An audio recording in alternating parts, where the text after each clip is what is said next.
अकल्प आयुष्य भावे अकल्प आयुष्य भावे तया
माझी या सकळा हरीच्या दासा कल्पनेची बाधा न हो कोणी काढी ही संत मंडळी सुखी असो अहंकाराचा वारा न लागो राजसा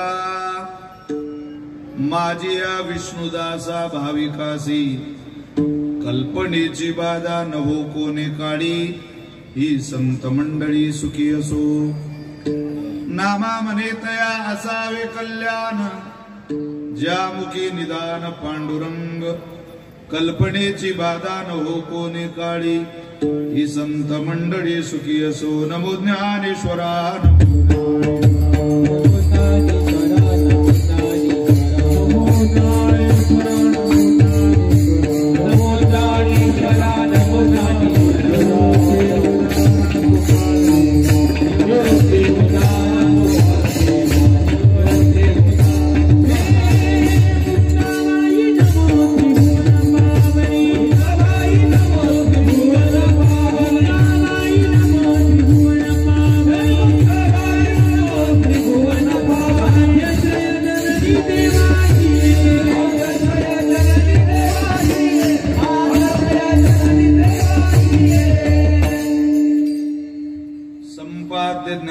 विदाय भक्तिं विलोकितो येन समाधिराज वैराग्यवन्तं सुविचारयुक्तं नमामि जोगं शिरसा गुरुन्तं महिं न पारन्ते परमविदुषो यद्य सदृशी स्तुतिर्ब्रह्मादीनामपि तदवसन्नास्त्वयि गिरः अथा वाचः सर्वस्वमति परिणामावधि गृह्णन् ममापीश स्तोत्रे हरनिरपवाद परिकरः मस्तक हे पायावरी या वारकरी संतांच्या प्रतिवर्षी पंढरपुरा इति महाद्वारा हरी भेटी विठ्ठल विठ्ठल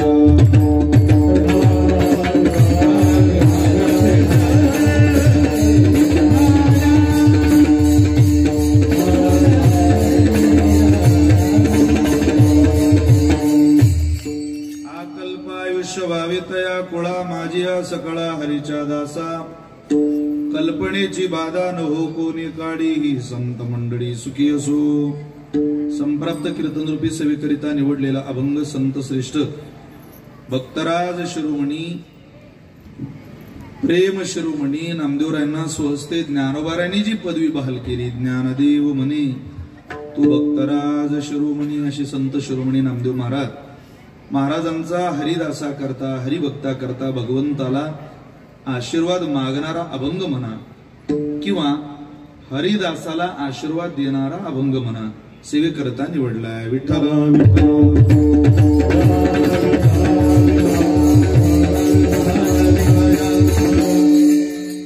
आज लांडे पाटील परिवारामध्ये एक आगळा वेगळा सोहळा साजरा होतोय पिता स्वयंमेव नारायण माता प्रत्यक्ष लक्ष्मी आपण ऐसे भावी ज्याचे मन सुपुत्र जान तो एक नाथ महाराज मुलगा सुपुत्र या शब्दाची व्याख्या एकनाथी भागवतामध्ये करतात केवळ बापाच्या इस्टेटीवर जगणाऱ्याला मुलगा म्हणत नाही आईच्या इस्टेटीवर जगणाऱ्याला मुलगा म्हणत नाही आई वडिलांप्रती करुणा व्यक्त करून कृतज्ञतेचा सोहळा करणारी मुलं या जगात थोडी आहे आणि ती जर सापडली सुपुत्र जान तो एक त्याला मुलगा म्हणायला आपली सनातन वैदिक हिंदू परंपरा तयार आहे सुपुत्र या व्याख्येमध्ये बसणाऱ्या लांडे पाटील परिवारात दोघं भावंडांना मी मनापासून धन्यवाद देतो आदरणीय सतीशराव आणि आदरणीय दत्तात्रय भाऊ ही यादव बाबांची दोघं मुलं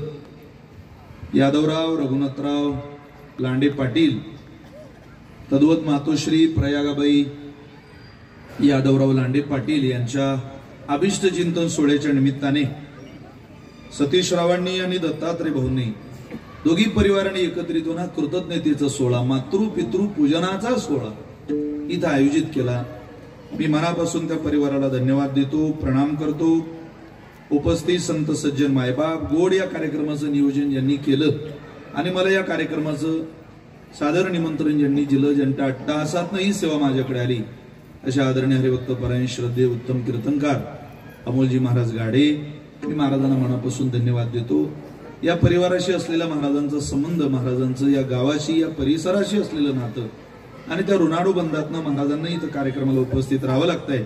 मला ही सेवा करण्याचं सद्भाग्य मिळतंय. लांडे पाटील परिवाराच्या भेटीला घराकडे 5 मिनिट गेलो. त्या परिवारात आनंद पाहायला मिळाला आणि आनंद का पाहायला मिळाला त्याचं कारण आहे, वैकुंठवासी प्रातस्मरणीय सदानंदांची सेवा करणारं ते कुटुंब आहे, तो परिवार. सद्गुरु सदानंद महाराजांची महात्म्याची सेवा झाली आणि आनंद घरामध्ये महात्म्यानं दान दिला. साधू कोण्या घराला काय दान देतील सांगता येत नाही. अत्यंत सुशोभित असं कुटुंब राजकीय, सामाजिक, शैक्षणिक, धार्मिक क्षेत्रामध्ये क्रांतिकारक पाऊल ठेवू शकतं, ठेवलेला आहे किंवा ठेवलेला असा परिवार हा लांडे पाटील परिवार आहे. बाबा उत्तम शेतकरी आहे आणि शेतीनिष्ठ जीवन जगून अत्यंत कष्टाने त्यांनी महात्म्याची सेवा वारकरी संप्रदायाच्या नियमावलीत केली. वारकरी संप्रदायाच्याच भूमिकेत व्रतस्थ आचारसंहितेतलं जीवन त्यांनी आजवर जगलं आणि आजवर जगलेल्या पवित्र जीवनाची ही पावती भगवंताने त्यांना दिली का त्यांचा सोहळा नाही तर माणसाचे सोहळे खरे एकतर जन्माचा सोहळा, लग्नाचा सोहळा आणि मृत्यूचा सोहळा, हे 3 सोहळे प्रत्येक ग्रहस्थासारख्या माणसाच्या आयुष्यात होताना दिसतात. जन्माचा सोहळा कोणाचा थोड्या अधिक प्रमाणात होत असेल पण होतच असतो. विवाहाचा सोहळा होतच असतो. नाही हे 2 झाले थाटामाटात तरी मरणाचा सोहळा मात्र थाटात होत असतो. पण मरणाच्या अगोदरचा सोहळा मुलांनी आई वडिलांना दाखवण्याचा खूप चांगला अट्टहास या परिवाराने केला. खरोखर वडिलांच्या अंतःकरणामध्ये एक आगळं वेगळं समाधान असेल, आईच्या अंतःकरणात समाधान असेल. माझी कूस पवित्र झाली का भगवंताने अशी मुलं माझ्या पोटी दिली. जिते बाप को रोटी ना दे वो तो मरे बाद पचताए, मुठभर चावल धाबे पर झोक कर कव्वे को बाप बनाय. अरे जिवंतपणात बापाला बाप न म्हणणारी पोरं याच मृत्यूलोकात, याच कलियुगात, याच गावात, याच जिल्ह्यात, याच परिसरात, याच राज्यात याची देही, याची डोळा आपल्याला पाहायला मिळत आहे. आणि याच डोळ्यानं जर सतीशरावांनी दत्तात्रय भाऊ काही कारण नाही महाराज हा सोहळा केला नसता तर तुम्ही काही त्यांना फार कुटुंब वाईट आहे, काहीच करत नाही आईवडिलांकरता असं काही कोणी म्हटलं नसतं. श्राद्ध नाही केल्यावर म्हणतील लोक, हा सोहळा न करता कोणी म्हणत नाही. पण समाजाने मला चांगलं वाईट न म्हणण्याची वाट पाहता किंवा समाजाने मला काय आशीर्वाद दिली याची न वाट बघता हा सोहळा मी केला पाहिजे असा अट्टहास या 2 भावंडांचा आहे. एकदा कौतुक तर त्या दोघी सोनांचं केलं पाहिजे. दत्तात्रय भाऊंच्या पत्नी आणि सतीशरावांच्या पत्नी सासू सासऱ्यांचा सोहळा करू देत आहे. नाही तर होणारे सोहळे थांबवले बऱ्याच बायांनी. काय ताकद आहे तुमच्या देवजाने. पण दोघींना धन्यवाद आहे. बाबा आपला मुलगा आपला सोहळा करेल यात नवल नाही, पण सुनेच्या चेहऱ्यावर तुमच्या वाढदिवसाचा समाधान आहे, आनंद आहे. काय पाहिजे, काय दे मागता परमात्म्याला आणखी. आपला मुलगा आपली सेवा करेल हे आपलं रक्त आहे. पण परक्याची पोरगी 2 दिवस झाले घरात आली, माय बापाला जो सन्मान, जो आदर दिला तोच सन्मान जर सासू सासऱ्यांना देत असेल तर आता परमात्म्याकडे मला तरी असं वाटतं काही यादव बाबांकरता मागायचं शिल्लक राहिलेलं नाही. न मागताच परमेश्वरानं सांगितलं दिलं. त्यामुळं लांडे पाटील परिवाराला शतशः धन्यवाद. उपस्थित सगळ्यांच्या चरणी प्रणाम. आनंद वाटला. या परिवाराने ब्रह्मलीन सद्गुरू सदानंद महाराजांची सेवा तर केलीच, पण आज नातू प्रवीण सतीश लांडे यांनी हनुमान मंदिराला 20 टाळ बाबांच्या अभिष्ट चिंतन सोहळ्याच्या निमित्तानं भेट दिलेली आहे. मी त्यांना मनापासून धन्यवाद देतो. हरिभक्त परायण सुनीलजी महाराज कोळपकर वाकडे यांच्या संस्थेचे विद्यार्थी आहेत. कुंजीर महाराजांच्या संस्थेचे विद्यार्थी आहेत. आदरणीय हरिभक्त परायण कमलाकर रत्नाकर काय रावसाहेब महाराज आहेत. भरपूर महाराज मंडळी कार्यक्रमाला आहे. काही नाव माझ्याकडून राहण्याची शक्यता आहे, पण आपल्या सगळ्यांप्रती माझ्या अंतःकरणामध्ये जिव्हाळा आहे, प्रेम आहे. गोड ज्यांनी कीर्तनाचा श्री गणेशा केला, या महाराष्ट्रातला लाडका आवाज हरिभक्त परायण श्रद्धेय संगीत अलंकार कैलासजी महाराज पवार सुद्धा कार्यक्रमाला उपस्थित आहेत. त्यांना सुद्धा मी मनापासून आशीर्वाद द्यायला सगळी महाराज मंडळी आहेत. या सगळ्यांप्रती करुणा प्रेम भावना व्यक्त करतो आणि संकल्पित वेळेत सेवा पूर्णतेला नेण्याचा प्रयत्न करतो. विठ्ठला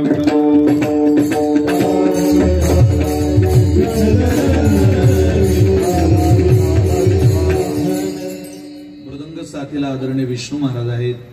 गोड हात महाराजांचं वादनात आहेत. राहुरीहून ते आपल्या कार्यक्रमाला आहेत. संत श्रेष्ठ नामदेवरायांचा 4 चरणाचा अभंग मी आपल्या समोर म्हटलेला आहे. आयुष्य मागताय महाराज तुम्ही, हो किती मागताय, गणित नाही त्याच. आकल्प आयुष्य व्हावे तया कुळा, पटत नाही महाराज आम्हाला मृत्यू लोकातलं हे बोलणं. अहो या लोकांचं गणित ठरलेलं आहे, कलियुगाचं गणित ठरलेलं आहे. कृत, त्रेता, द्वापार आणि कली 4 युगामध्ये भगवंतानं आयुष्याचं स्वतंत्र गणित मांडलं. महाभारतात त्याचा स्वतंत्र खुलासा आलेला आहे. कृतयुगामध्ये मनुष्याला 1,00,000 वर्षाचं जीवन होतं. त्रेतायुगामध्ये मनुष्याला 10,000 वर्षाचं जीवन होतं. द्वापार युगामध्ये मनुष्याला 1,000 वर्षाचं जीवन होतं. आणि कलियुगामध्ये माणसाला 100 वर्षाचं जीवन आयुष्य मान. तुम्ही का बोलताय मला? कृतयुगामध्ये याची उंची 28 हात होती. त्रेतायुगामध्ये याची उंची देवानं 14 हात बनवली. द्वापार युगामध्ये भगवंताने याची उंची 7 हात केली. आणि कलियुगामध्ये देवाने याची उंची 3.5 हात केली. 3.5 हात, 7 हात, 14 हात, 28 हात, 100, 1,000, 10,000, 1,00,000. लाखाहून गणित कमी कमी होत 100 वर आलं. आता प्रार्थना करायची वेळ आहे नामदेव महाराज, देवा आता 0 कमी करू नको बाबा, कारण 0 जर कमी झाला तर ते गणित 10 वर येते. फक्त 2 पंचवार्षिका काय होणार आहे 10 वर्षात? तुम्ही अकल्प आयुष्य मागताय. अरे ते कमी कमी होत चाललं ना. काळ बदललाय महाराज. या काळात ते आयुष्य नाही. आताची अवधी फार थोडं आयुष्य आहे. आता 100 वर्ष मिळालं तेही कोण पूर्ण जगायला तयार होत आहे. तुम्ही ही मागणं कसं मागताय? हरिदासाकरता मागताय हे खरंय, का मागताय ते पटत नाही आम्हाला. पुराणीचा इतिहास गोड रस सेवेला आम्ही पुराण वाचणारी माणसं आहे महाराज. तुमचं बोलणं आम्हाला काळाच्या विरोधातलं वाटतंय. तुम्ही का मागताय आणि कसं मागताय? इथं काल मापनातलं छोटस माप आपल्याला माहितीये, सेकंदाचं. आपण 60 सेकंदाचा मिनिट मोजतो, 60 मिनिटाचा तास मोजतो, 24 तासाचा दिवस मोजतो, 7 दिवसाचा आठवडा मोजतो, 4 आठवड्याचा महिना मोजतो, 2 महिन्याचा ऋतू मोजतो, 3 ऋतूचं आयन मोजतो, 2 आयनाचं वर्ष मोजतो, 12 वर्षाचं तप मोजतो, 25 वर्षाचं रौप्य मोजतो, 50 वर्षाचं सुवर्ण मोजतो, 75 वर्षाचं अमृत मोजतो, 100 वर्षाची शताब्दी मोजतो. अशा शताब्द्या गोळा करता करता 4,32,600 गुणेला 1,000 पुढं जो आकडा येईल तो कल्पाच्या दिशेनं जातो महाराज. कोणाला मिळू शकते का एवढं आयुष्य नामदेव? पेटीएम वर कसं शक्य? 100 पण तरी तुम्ही का मागता? रुपये प्राप्त पण 100% झाले. मनुष्याला इथं आयुष्य मिळू शकतं. 100 कशा कशाने? रुपये प्राप्त ते झाले. कीर्ती रूपाने, समाधी रूपाने आणि ज्ञान रूपाने. आपल्या परंपरेमध्ये 3 रूपात आयुष्य मोजल्या गेलेलं आहे. राहिल्या त्या कीर्ती जगा माझी एक, नामा म्हणे देवा गेले मुनिजन, राहिले ते ज्ञान जगा माझी 2, आणि गेले योगीराज अनादी जे आधी, राहिल्या त्या समाधी जगा माझी 3. ज्ञान कल्पपर राहत, समाध्या कल्पांतरी राहता, आणि कीर्ती कल्पचे कल्प टिकून राहते. हरिदासाची कीर्ती अजरामर आहे, कारण त्याच्या कीर्तीचा प्रसार आणि प्रचार कीर्ती मुख त्यांचे नारायण.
सज्जनाची कीर्तिमुख त्यांचे नारायण. अहो प्रत्यक्ष कीर्तीचा प्रचार आणि प्रसार करणारा जगन्यंत आहे, तोच त्यांची कीर्ती दिगंतरी पोहोचवतो. त्यामुळं आकल्प आयुष्य कीर्ती रूपानं, ज्ञान रूपानं, समाधी रूपानं मिळू शकतं. फक्त ते आयुष्य तितकं सुंदर पाहिजे. खर तर गुणानुवाद जीवनामध्ये जगासमोर मांडायला किंवा गुणाचं कौशल्य जगासमोर मांडायला आयुष्य खूप गरजेचं आहे. आपल्याजवळ खूप गुण आहे आणि आयुष्यच नाही. आयुष्य विन लक्षणे, शिसे विन अलंकारणे, ओरे विन ओढावणे विटंबुगा. लक्षणानं भरलेलं जीवन आहे. एखादा ज्योतिषी भविष्यकार रस्त्यानं फिरायला लागला आणि एका बाईनं आवाज दिला, ओ बाबा. तिकडं हॉल मधली माणसं गप्पा आणू नका. ओ ती हॉल मधली मंडळी बोलू नका. इथले इथले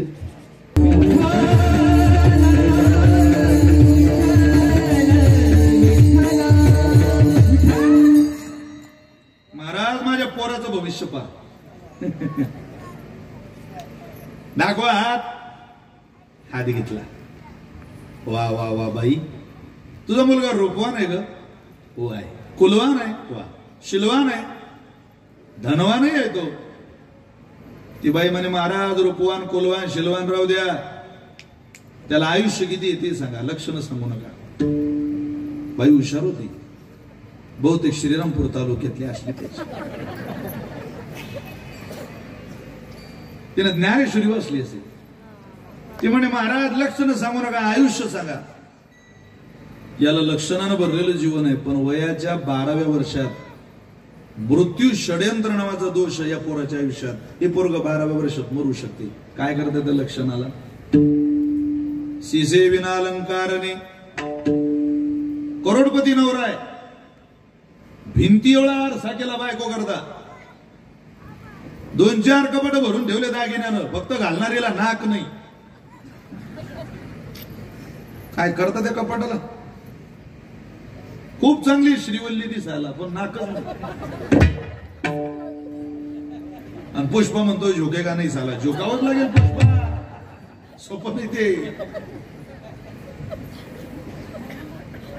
शिसे विना अलंकारने, आरशात पाहण्याजोगं नाक नसेल तर अलंकाराला किंमत नाही.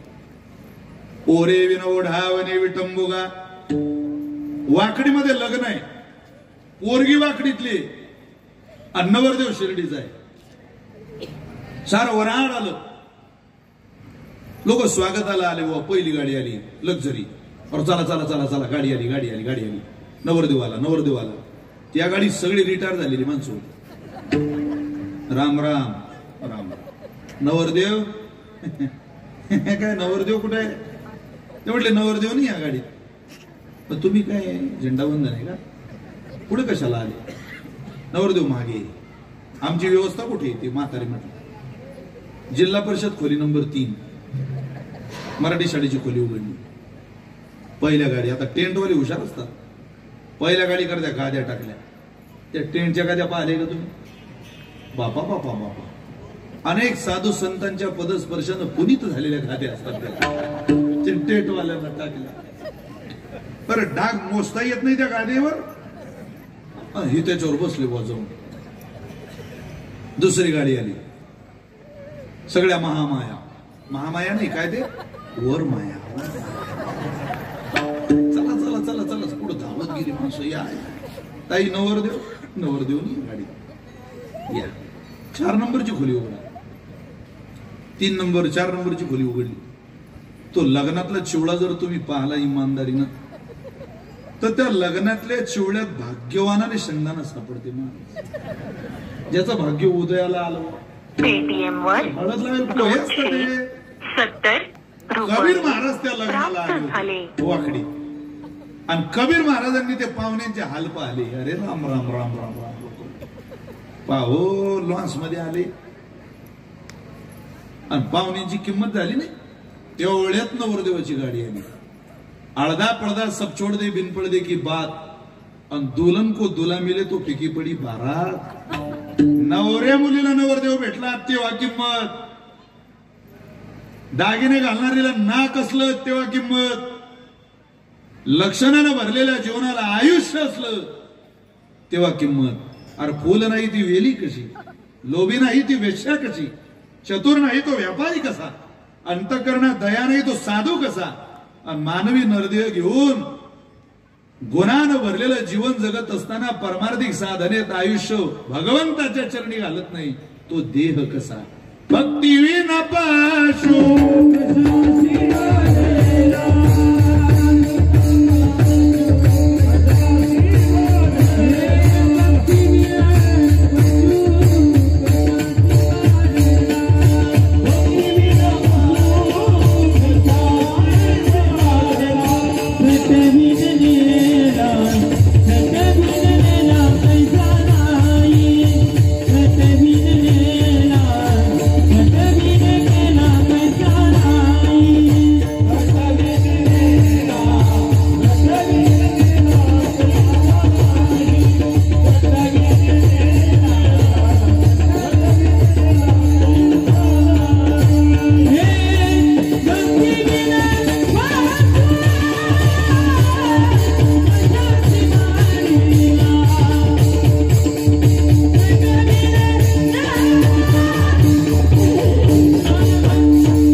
ते गुणानं भरलेले असावं. नुसता माणूस 75 वर्षाचा होऊ नये, 70 वर्षाचा होऊ नये. त्या 70 वर्षाच्या मानानं आपल्याकडे प्रोक्तपणा असला पाहिजे ना. काही माणसं युवाया जवळच्या झाल्यावरही जावई झाल्यासारखी वाटत नाही. काही काही ना अजून आठवण राहत नाही आपण आबा झालो. आता आपल्याला नातू आहे घरात, आपले नातू अनुकरण करतील आपलं. जगातलं सगळ्यात सुंदर नातं आहे घरातलं आजोबाचं आणि नातवाचं. त्या नाते इतकं सुंदर नातं नाही महाराज कोणतं घरात. ज्याला मुलगा असेल ते आपलं पोरगा आपल्या बापाच्या मांडीवर खेळताना पहा, तेवढं बापाच्या मांडीवर समाधानी नसतं. ती उचित घरात आजोबाची मांडी शिल्लक आहे, वाकडी कर. आता आजोबांच्या मांड्या राहिला नाही पोरांना. तुम्ही आपण खेळलो त्या मांड्यांवर, सुखात समाधानानं राहिलो, आंबे खायला रानात गेलो, चिंचा खायला गेलो, रानमेवा खाल्ला आजोबा सोबत. आताच्या पोरांच्या नशिबी नाहीये. का? म्हातारे घरात ठेवले नाही. कीर्तनात बसलेल्या प्रत्येक स्त्रीनं जर हा सोहळा आपल्या कॅमेऱ्यात कैद करून घेतला असा पिक्चर, या वाकडी भागात कधी भांडण झालं घरात तर आपलं नाव बदलून ठेव जातो. एवढा लांडे परिवाराचा सोहळा घरी घेऊन जा की सासू सासऱ्यांचा सोहळा कसा असू शकतो. कोण म्हणतं सासू सेवा करत नाही? कोण सासू इथे अशी की म्हणते जगात सून सेवा करत नाही? अरे तिच्या सेवेचं फळ तिला मिळत नाही. घरामध्ये वातावरण निर्मिती करता थोडा दर्जा सोडावा लागतो माणूस. आई त्या उंचीहून खाली येऊन त्यात मिसळावं लागतं. ज्या सुनेला वाटतं ना सासू सेवा करत नाही, मी माझ्याही सासूचा सोहळा केला असता बुवा, पण माझी सासू तशी नाही. किंवा एखाद्या सासूला वाटतं आमचाही सोहळा झाला असता, आमची सून तशी नाही. सगळ्या सासवांना माझी प्रार्थना आहे, मी तुमच्या पोरासारखं आहे. तुम्ही एक कृती घरी करून पहा, तुमच्या सुनेत जर बदल झाला नाही आपलं नाव बदलून ठेवा. तुम्ही येणारा सण असेल, आता कोणताही सण येऊ द्या पुढचा. आता कोणता सण आहे? गुढीपाडवा येईल. गुढीपाडव्याला सासू या नात्यानं तुम्ही लवकर उठा आणि तुमच्या सुनेला सांगा, मी माझ्या आयांकरता सांगतोय जरा ऐका. तिला म्हणा, बाई घरातली सगळी कामं रोज तू करते, स्वयंपाकही तू करते. आजच्या दिवस घरातली सगळी कामं तू कर, स्वयंपाक मला बनवू दे. तुम्ही स्वयंपाक बनवा, कुठलाही बेत बनवू नका. पुरणपोळीचा बेत बनवा, सोबत तुपाची वाटी ठेवा, गुलाबजाम ठेवा, काय असतील ते पदार्थ ठेवा.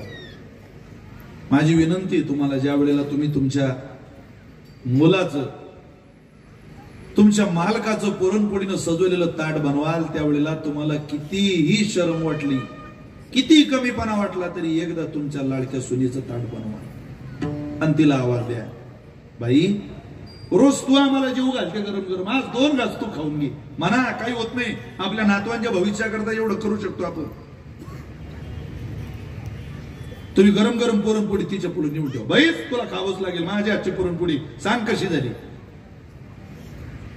ज्या दिवशी वाकडी गावातली एखादी सासू सोने पुढे पुरणपोळीचं ताट नेऊन ठेवील, मी शपथ घेऊन सांगतो तुमची सुनबाई तिच्या आईला फोन लावेल आणि सांगेल, आई अशी सासू भेटली, असं वाटतं देवानं पुढचा जन्म तुझ्या पोटी नाही दिला, निदान माझ्या सासूच्या पोटी तरी द्या. प्राप्त झाले.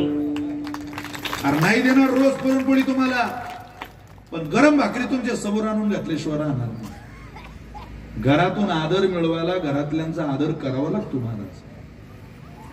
तसं मिळत नाही या घरात कोणी. आपण नाही जात त्या दिशेला, नाही करत ते संगोपन, नाही तितक्या गुणांची साठवणूक करत शरीरात, काय सोडे होतील आपले. मनुष्याचं जीवन गुणानं शोभायमान. नारी लज्जया साधुश्च शमया दीनो शृंगेन सरक कमलेन कमलं भृंगेन नृपो विमलेन तसा नरो गुणेन क्षोभतेच भुवी. शास्त्रकार बोलतात माणूस गुणानं शोभून दिसतो. खूप आयुष्य गुण नाही, खूप गुण आहे ना आयुष्य नाही. सांगळ यावी सोबत यावं, दोन्ही गोष्टी एका ठिकाणी याव्या. जसं ज्या वेळेला 14 वर्षाचा वनवास संपल्यानंतर भरतजी भगवंताचं स्वागत करताय, सगळा स्वागताचा विधी पूर्ण झाला. पूर्ण पेटीएम वर भरताना आपला मुकुट काढला, 1150 रामचंद्राच्या पायावर रुपये आपल्या प्राप्त वहिनीच्या झाले. चरणाजवळ ठेवला. ठेवलंही पाहिजे, कारण आपल्या परंपरेमध्ये मोठ्या बाबाची पत्नी ही मातृच आहे, मातृ समानच आहे, आईच आहे. वहिनी, मी एक लहान दीर म्हणून मोठ्या माईचं वहिनीचं काय प्रेम असतं ते अनुभवलंय आयुष्यात. किती काळजी असते तिला, किती दीर याला प्रेमानं लेकरासारखं ती सांभाळते, हे मी अनुभवलेलं आहे. ज्यांनी अनुभवलंय त्यांना माहिती. वहिनी वहिनीच आहे महाराज, ती दुसरी आई आहे. ठेवला पायाजवळ. त्यावेळेला अयोध्येतले जगातले सगळे महात्मे तिथं उपस्थित होते. त्यांनी तो सोहळा पाहिला आणि त्यांच्या डोळ्याला धारा लागल्या. वहिनीच्या चरण कमलात मुकुट ठेवणारा हा धीर या देशानं कोरून ठेवावं भरताचं नाव. सगळे भावनिक झाले. कैकेयी, सुमित्रा, कौशल्या माई रडायला लागल्या. पण तिथल्या गुरुवार्यांना विचारलं, तुम्हाला या कृतीनं काय वाटतंय? मुकुट धन्य झाला की चरण धन्य झालं सीतेचं? धन्यता द्यावी कोणाला? त्यावेळेला तिथल्या वसिष्ठांनी, तिथल्या श्री गुरूंनी, तिथल्या मुनिवर महाराजांनी, ऋषी मुनींनी सांगितलं, चरणही धन्य आहे, मुकुटही धन्य आहे. दोन्ही गोष्टी धन्य झाल्या. का?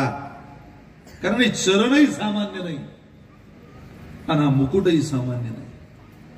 हे ते चरण आहे जे मिथिलेच्या राजाच्या पोटी राजकुमारी म्हणून जन्माला येऊन जिचा नवरा मालक त्रैलोक्याचा धनी आहे, जिचा सासरा अयोध्येचा राजा आहे, ही स्वतः राजकन्या आहे. ती दगडाच्या वस्तीवर 14 वर्ष झोपायला वनात गेली. मखमलीच्या गादीवर फिरणारे पाय अनुकुचिदार दगडावर 14 वर्ष फिरले. या पायी इतकी धन्य पाय या जगात दुसरे कोणी नाही. हे पाय धन्य आहे म्हणून मुकुट धन्य झाला. पण केवळ मुकुट धन्य झाला असं म्हणाल तर सीतेचे चरणही धन्य झाले. हा तो मुकुट आहे जो 14 वर्ष डोक्यावर न घेता सीतेच्या मालकाच्या चपला त्यानं आपल्या डोक्यावर मिरवल्या. सोन्याचा होता पण डोक्यात नाही घातला. मोठ्या बाबाच्या चपला 14 वर्ष डोक्यावर घेऊन फिरणारा भरत वहिनीच्या पायात शरण येतोय. वहिनीचे चरणही धन्य आहे आणि भरताचं मस्तकही, भरताचा मुकुटही धन्य आहे. या दोन्ही गोष्टी तेव्हा धन्य होतात जेव्हा त्या समतोलात सापडतात.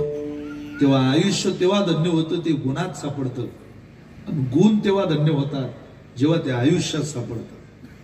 नारी लज्जया, खूप दिसायला स्त्री सुंदर आहे पण लाजतच नाही.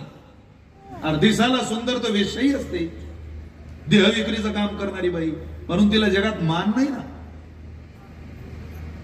ती दिसायला सुंदर असेल पण सन्मान नाही तिला.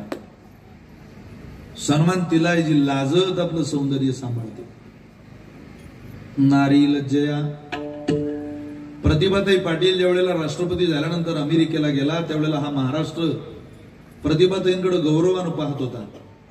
समाधान होतं या राज्याला. निदान पंतप्रधान पद अजून महाराष्ट्राला कोणाच्या माध्यमातून मिळालेलं नाही, पण राष्ट्रपती पदाला गवसणी घालणारी एक बाई या महाराष्ट्रात जन्माला आली. तिचं नाव प्रतिभाताई पाटील. अमेरिकेला ज्यावेळेला बराक ओबामांच्या भेटीला गेल्या, उजव्या बाजूला भारताचा तिरंगा आहे, डाव्या बाजूला अमेरिकेचा राष्ट्रध्वज आहे. बराक ओबामांच्या हातात हात द्यायला पुढे हात केला. बराक ओबामांनी हात पुढे केला होता, ताईंनी हात पुढे केला. पण ताईंनी ज्यावेळेला हात पुढे केला त्यावेळेला वाकडीकर डोक्यावरचा पदर थोडासा सरकला. ताईंनी पुढे केलेला हात मागे घेतला, आधी डोक्यावरचा पदर नीट केला आणि मग बराक ओबामांच्या हातात हात दिला. त्यावेळेला बराक ओबामा म्हटले होते, हे केवळ भारतातली स्त्री करू शकते. याला म्हणतात नारी लज्जया. आवाज येत नाही हो सासऱ्यांच्या समोर काही काहींच्या चपलीचा आवाज. आमच्या विदर्भात अजून असे अनेक गाव आहेत, अनेक का सासऱ्या जोडून सून चप्पलही घालून जात नाही. इतकं काही या काळात पालनं होतं वगैरे. मी त्या मताचा माणूस नाही, काळ बदललेला आहे. मी मर्यादा सांगतोय. नारी लज्जया. आवाज येत नाही त्यांचा. आवाज बैठकीतल्या सासऱ्या जोडी येत नाही बोलताना. स्त्रियांचा आवाज येत नाही काही घरात, येऊ सुद्धा नाही. आला तर तो मंद स्वरात हळुवार लक्ष्मीचा पावलाचा आवाज यावा, पैजणांचा आवाज यावा. काही काही भागात तर बाया एखादी बाई गल्लीतून गेली तर असं वाटते पोकलँड चालला आपल्या गल्लीतून. मग कोणीतरी सांगायला येतं नाही हो अरे ताई वगैरे असं का.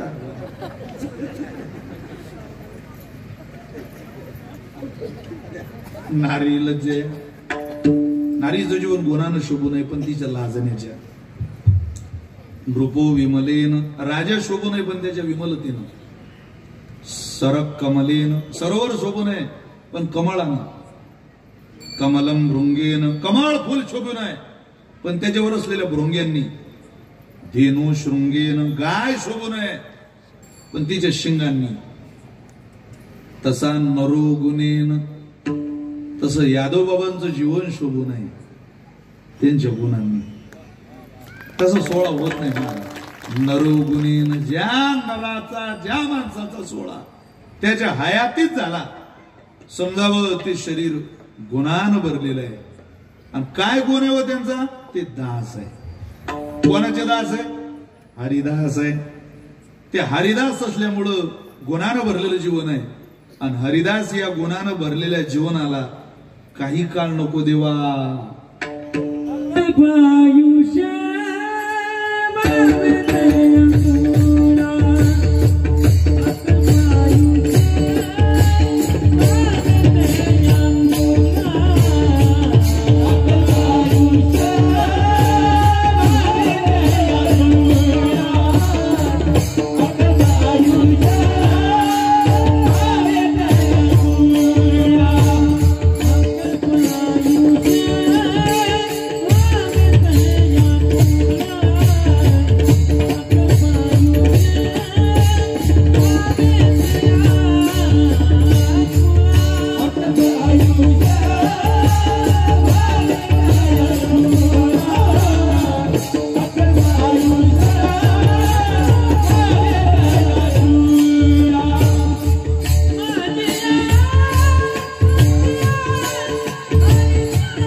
सध्या मोठा सोहळा कैलास महाराजांशिवाय राज्यातला होत नाही.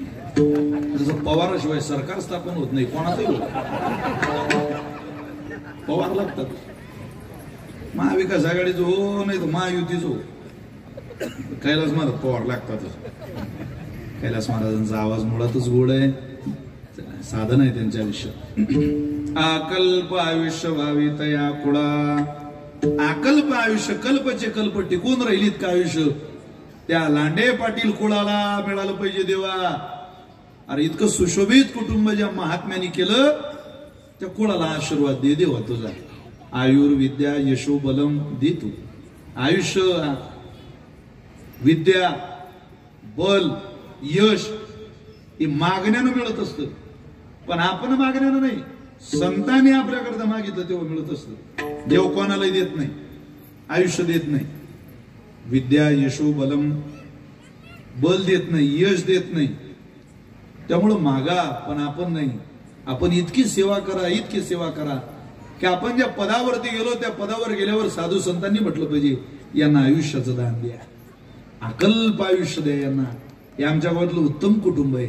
आपली प्रेत यात्रा ज्या दिवशी वाकडीतून निघेल त्या दिवशी एखाद्या सुवासिनीनं डोक्यावरती पदर घेऊन आपल्या मड्याकडे पोहून हात जोडावे आणि तिच्या दोन्ही पोरांना पुढं आणावं, म्हणावं काका काय तुम्ही जीवन जगला हो, हुरहुर लागली तुमच्या आयुष्याची.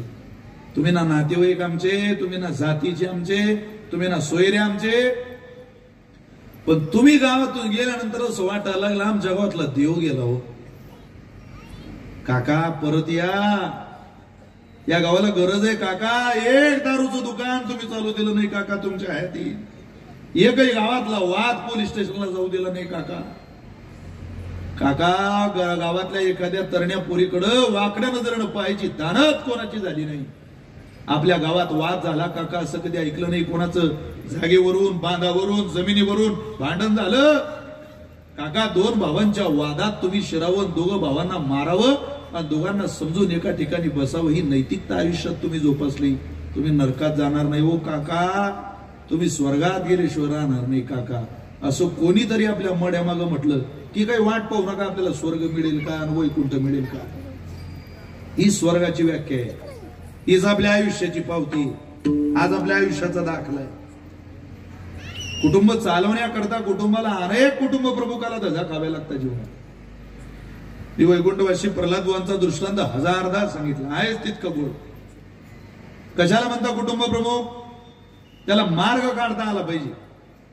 कुटुंब व्यवस्थापन सांभाळताना हे नैमित्तिक कीर्तन आहे का सोहळ्याचं, त्यामुळे मला माहिती नाही मी 4 चरणाच्या अभंगाचा किती विचार वेळेच्या मध्ये देत. तारीख घेताना अमोल बुवा काय अभंग सुटला पाहिजे असं ठरलं थोडी जागा येड संधी केलं तर समजाय की नाही.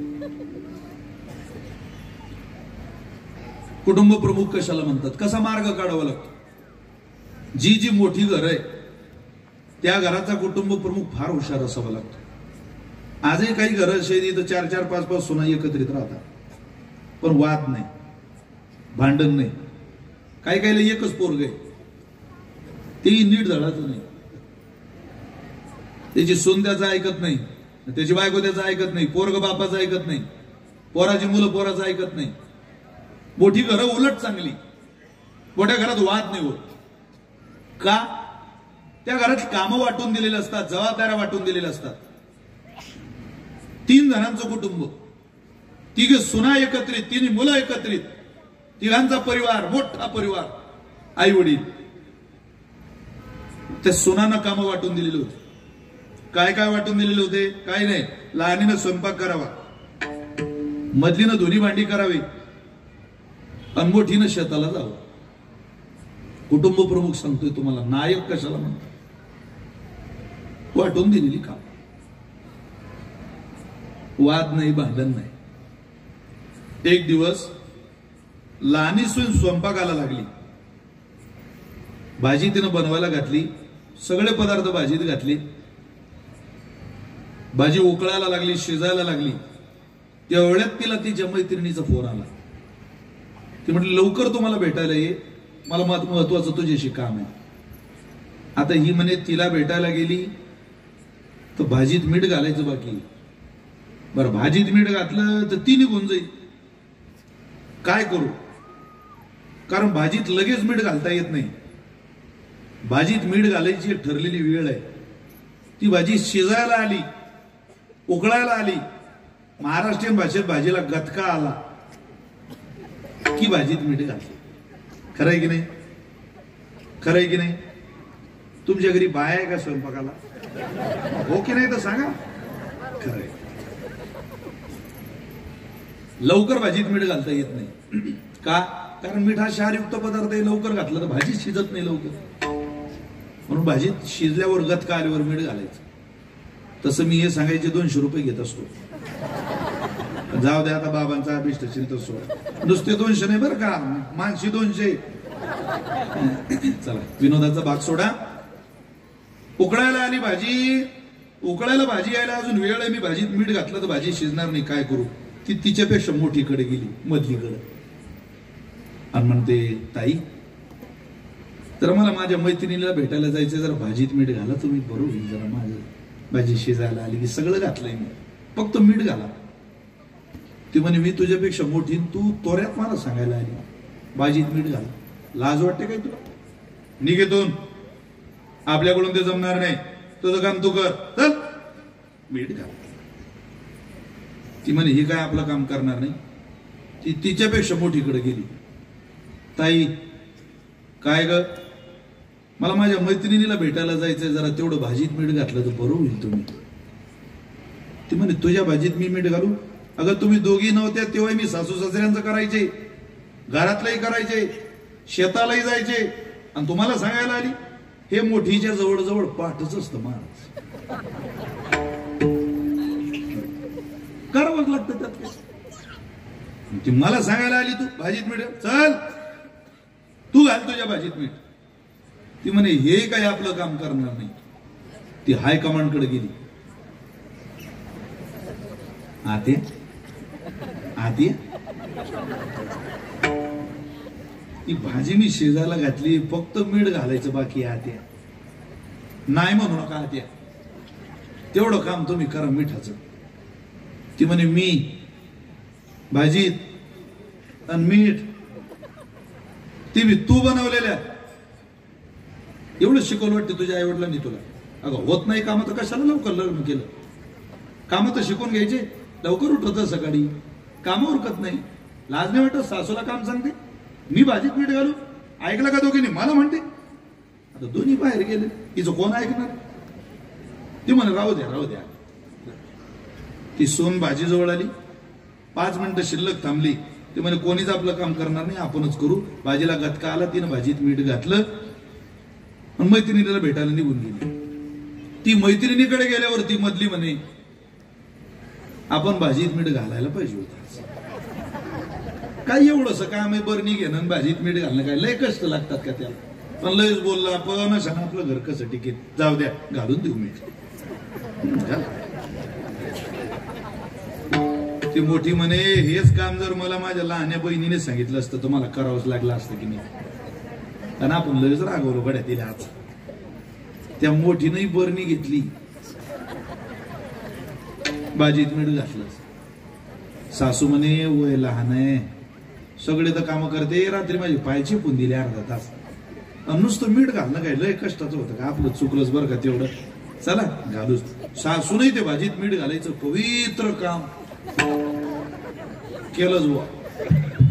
आता एकीनं मीठ घालायच्या भाजीत, चौघीनं मीठ घातलं. काय चवदार भाजी झाली असेल होती. वाकडी वाढू का तुम्हाला थोडीशी? घराचा मालक जेवायला आला. ऐका मला महत्वाचं सांगायचंय, फार गोड आहे प्रल्हादवांचं उदाहरण. घराचा मालक जेवायला. कोण? मालक, सासरा. आण पोरी ताट आण. शर्ट काढलं, बांडीवर बसलेला माळकरी, बेत ठेवलेला, वजन रुबाब गावात म्हाताऱ्याचं. आण ताट. हात धुतले आणि ताट आणलं सुनेनं पुढं.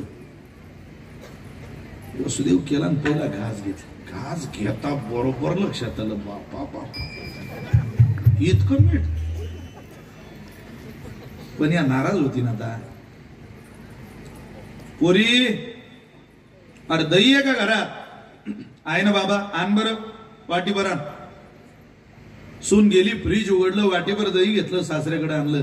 सासऱ्याने ते वाटीभर दही भाजीत घेतलं आणि सासरा जेवला. आता तिन्ही मुलं जेवायला आली. आई आण बरं, लावू बरं ताट पटकन. सासू बसलेली, सुनेनं ताटात पाणी फिरवलं. तिघी भावांनी एक एक घास घेता बरोबर लहाना मधल्याकडे पाहतो, मधलं मोठ्याकडे पाहतो.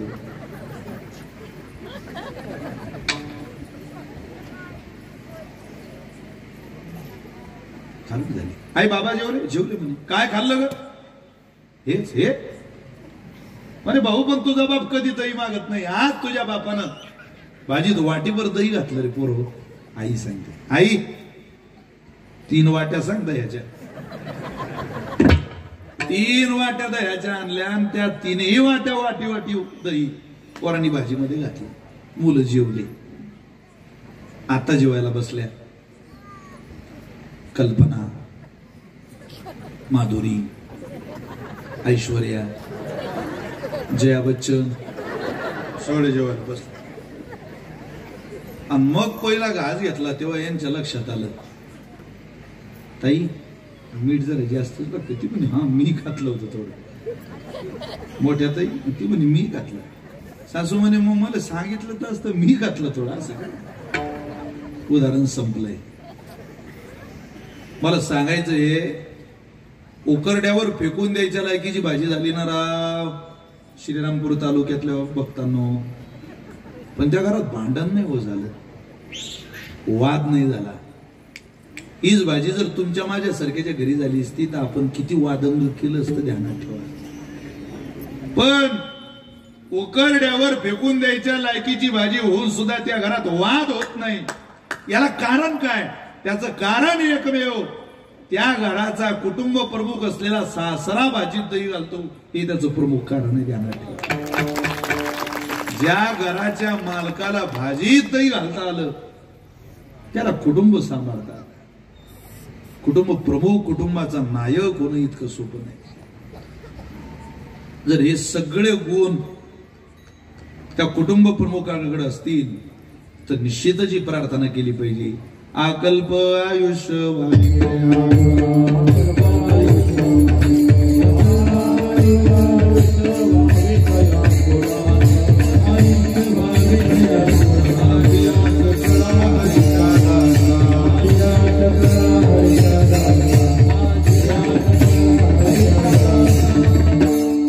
देवा त्यांना आयुष्य दे. पुढची काही चरण निषेध मुखाची.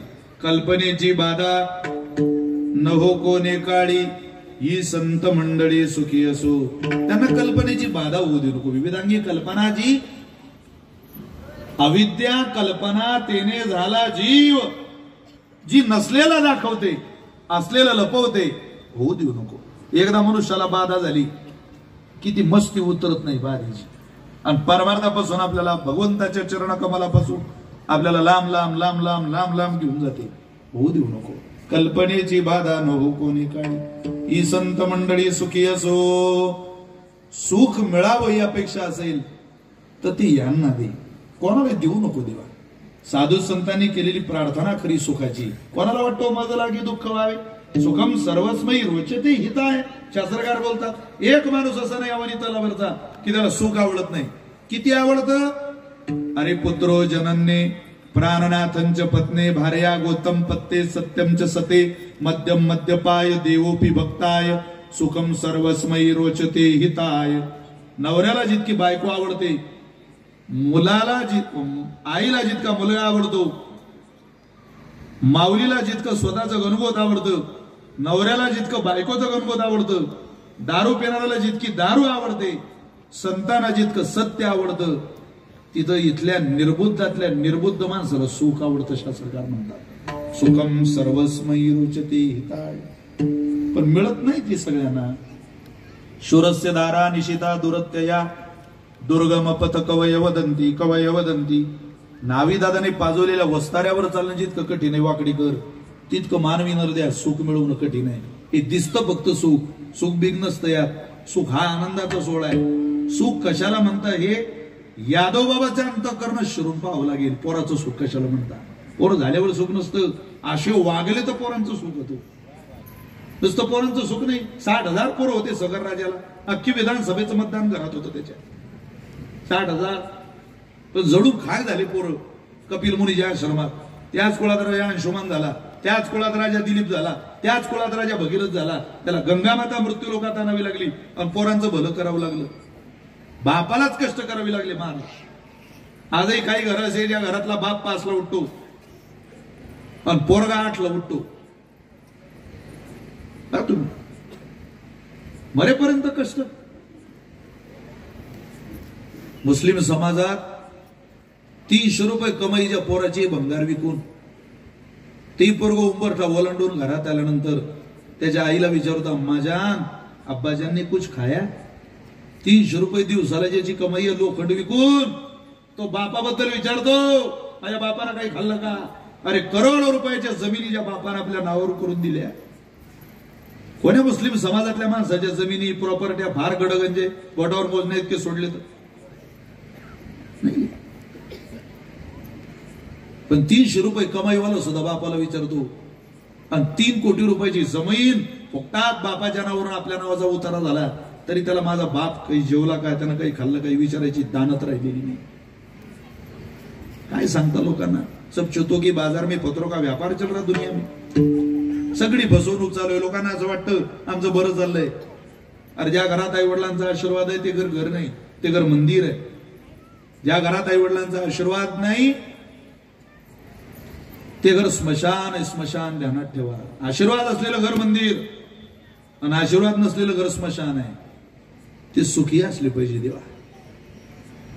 ही संत मंडळी सुखी असो बाकी नाही. इथं की तुम्ही किती सुख शोधायला निघा, इथं वाटतं फक्त सुख आहे. एका ठिकाणी प्रेतयात्रा चालू होती, संपलं कीर्तन. त्या प्रेतयात्रेत एक जण गेला म्हणे, बापा बापा खूपच गर्दी आहे हो. कोण वारलो? एकाला विचारलं, का हो माऊली कोण वारलं? तो म्हणे त्या 4 खांद्यांच्या वरती जो आहे ना, मा अंदाजानं तोच वारला. अरे म्हणे तुला काही बुद्धी काय उत्तर देता? उत्तर कसं देऊन राहिला? तो पुढे गेला. का कोण वारलं? एका माणसाच्या हातात मडकं होतं आणि दुसऱ्या हातात कुत्र होतं. त्यांच्याजवळ गेला, राम राम, कोण वारलं? आमची बायको आहे. तो म्हणे पण ही वेगळीच प्रेतयात्रा पाहिली मी. हे मडकं ठीक आहे पण कुत्र कसला घेतलं तुम्ही? तो म्हणे बायको वारली म्हणून मडकं आणि कुत्र तीच तिला चावलं म्हणून. आता अडचणीच्या काळात जे आपल्याला इतकं मदतीला धावून येतं त्याला वाऱ्यावर कसं सोडता? विनोदही कळले पाहिजे माणसाला. काही लोकांना विनोद सांगा ते 10 मिनिटं नसतात. काहींना घरी जाता जाता कळतो तो विनोद होता. तुम्ही भाऊ कदम पाहत झाला बोलतो. त्या कर्नाटकच्या माणसानं भाऊ कदमला विचारलं, लग्न झालं का? तो म्हणे नाही. तुमचं झालं का? झालं. तो म्हणे काय म्हणता कर्नाटकात लग्नाला? म्हणे कल्याण. त्यानं भाऊ कदमला विचारलं, आमच्या राज्यात कल्याण म्हणता लग्नाला, महाराष्ट्रात काय म्हणता लग्नाला? तो म्हणे वाटोळ. बोलण्याचं कौशल्य ते त्याच्याकडे पाहायला मिळत. म्हणजे देव पुढे उभा झाला आणि देवानं सांगितलं एका बाजूला 5 करोड आहे आणि तू आंधळा आहे, एका बाजूला 2 डोळे. काय घेतो दोघीतलं सांग? 5 करोड घेतो की डोळे घेतो? काय मागाल तुम्ही? डोळे. डोळे मागायचे नाही, 2.5 करोड मागायचे नाही, 1 डोळा मागायचा. मधला मार्ग काढायचा. देवानं दिलेलं वापरू ना थोडस. तो म्हणे का हो खूपच कामाचा राजा हे कुत्र. तो म्हणे 2-4 दिवस तुम्ही आपल्याला हे कुत्र द्या. ज्याच्या हातात कुत्र होतं तो म्हणे येळा झाला का तू? ती मागचे काही प्रेतयात्रेला अंत्यविधीला आलेली नाही, निम्मे कुत्र्याला गेलाय. फक्त रांगेत उभे ते रांगेत उभे राहा, रांगेत उभे राहा. अरे सुख शोधायला घराच्या बाहेर पडा. वक्ते बाबा अदृष्टांत सांगायचे. कोणाला मिळतं? आवडतं सगळ्यांना, मिळत नाही ना सगळ्यांना. सुख तेव्हा मिळेल ज्या दिवशी सुखाचा निरोप सांगणारे देवापर्यंत जातील. कोण आहे सुखाचा निरोप सांगणारे? सुखाचा निदान तुम्हाला सोपा. सुखाचा निदान सोपा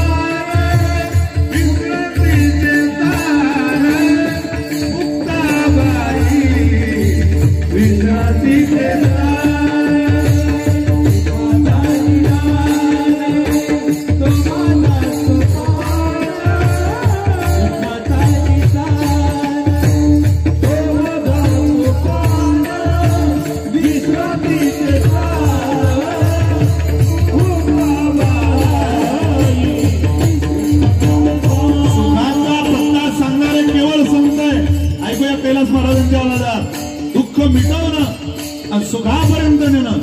संत आहे, ज्ञानोबर आहे, तुकोबर आहे. तुकोबरांनी त्यांना संताची सुखाची व्याख्या विचारली, भक्ती साधनेच्या वाटा विचारल्या. त्या हनुमंतरायांनी सांगावं, या भक्ताला सुखी करा श्रीरामा. हे दुःख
संतांनीच सांगावं, पण त्यांना करुणा बाकावी लागेल ना.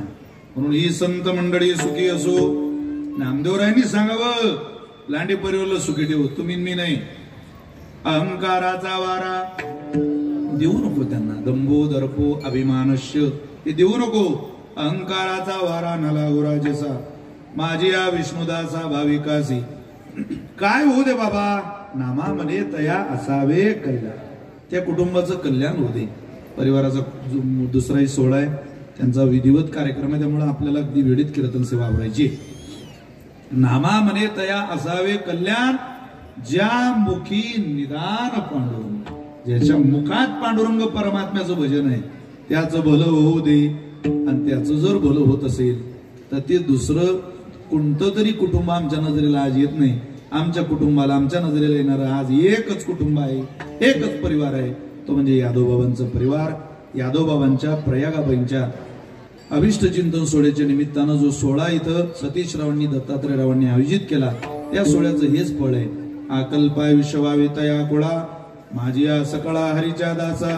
कल्पनेची बाधा न हो कोणे काळी, ही संत मंडळी सुखी असो. आपल्याही कुळाला आशीर्वाद मिळावा असं जर वाटत असेल तर संतांच्या दिशेनं चला. 5 वर्ष सदानंदाच्या दिशेने गेले, आशीर्वाद मिळाला. तुम्हीही वैराग्य मूर्ती तुकोबारांच्या, ज्ञानोबारांच्या, गंगागिरी महाराजांच्या दिशेनं चला. आपलं भलं झाल्याशिवाय राहणार नाही. ज्याची दिशा संतांकडे त्याचं भलं आहे. चिखलाच्या गोळ्याला आकार द्यायला कुंभार लागतो, सोन्याच्या लगडीचा अलंकार घडवायला सोनार लागतो. तसे बिघडलेलं जीवन सुखी करायला ज्ञानोबार तुकोबाराचा आशीर्वाद लागतो. त्याशिवाय आपलं जीवन बिघडलेलं समृद्ध होत नाही. संतांचा ऐकाल तर भलं होईल, आशीर्वाद मिळेल. नाहीतर काय परिणाम, तुला गेंद्यार विधान. हे जरी नाही काल तरी दुसरा येईल, हे जरी नाही काल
हे सगळं रोज आहे का घरी? लोळ घेऊ नका, ताण घेऊ नका. कोणाकोणाचा ताण घेता? इथं किती नीट बघा, 40% समाज आपल्या कायम विरोधात आहे. कोणाचा ताण घेता? मोकळे राहत जा, जरा हसत जा, गात जा. काही काही माझं हसत नाही. हसून घे, 300 वर्ष नाहीये. एखाद्या पोचकीत मरून जाशील, चांगले चांगले गेले तो काय तुझी बॅटरी चेंज करून आला. खुश राहा बाबा. हसण्याने माणसाचं मन हलकं होतं, गाण्याने माणसाचं मन हलकं होतं, नाचण्याने माणसाचं मन हलकं होतं. गात राहा, नाचत राहा, गाई नाची उडे आपुलिया छंदे मनाच्या आनंदे आवडीने. पण तिकडं नाही, झुंबराबर झुमशराबीन त्याच्याबरोबर आपली खराबी. इथं बजाव बांगो आहे, इथं नाच बाबा. इथला आनंद काही वेगळा आहे. लोकांतात नाचता आला नाही, दरवाजा बंद करून नाचायचं. आपली हरबल नाही पाहिजे. नाचणाऱ्यांचं शरीर, गाणाऱ्यांचं शरीर, कष्ट करणाऱ्यांचं शरीर उत्तम असतं. तर आपल्या वारकरी संप्रदायाचा व्यायाम आहे. एकदा जोरदार टाळी या चिमुकल्यान करता सगळ्यांनी वाजवा. लांडे पाटील परिवाराला धन्यवाद. उपस्थित महाराज मंडळी, गायक, वादक, गुरुजनांना धन्यवाद. आदरणीय सगळ्या काय आता हे झाल्यानंतर थोडंसं एक 10 मिनिटाची शांतता. कीर्तन अगदी वेळेत आवरलेलं आहे, त्यामुळे तुमच्याकडून 10 मिनिटाची अपेक्षा आहे. कोणी गडबड करू नका, गोंधळ करू नका. इतका मोठा सोहळा आयोजित केलाय का कष्टकरी कुटुंबानं. तुमची उपस्थितीच त्या कार्यक्रमाचा. उलट तिकडची बसलेली मंडळी इकडे या पुढं. आणि हा सोहळा एकदा उघड्या डोळ्याने पाहून ठेवा. आपलाही होऊ शकतो कदाचित, आहे की नाही? पाहून तर ठेवा. ज्यांना फार घाई आहे त्यांना जाऊ द्या. बिचारे आज ना उद्या ते जाणाऱ्याला थांबवता. पण तुम्ही मात्र सगळी मंडळी बसून राहा, एवढी तुम्हाला विनंती आहे. सगळ्यांनी 2 मिनिट भजन करा. विठोबा रखुमाई, विठोबा रखुमाई,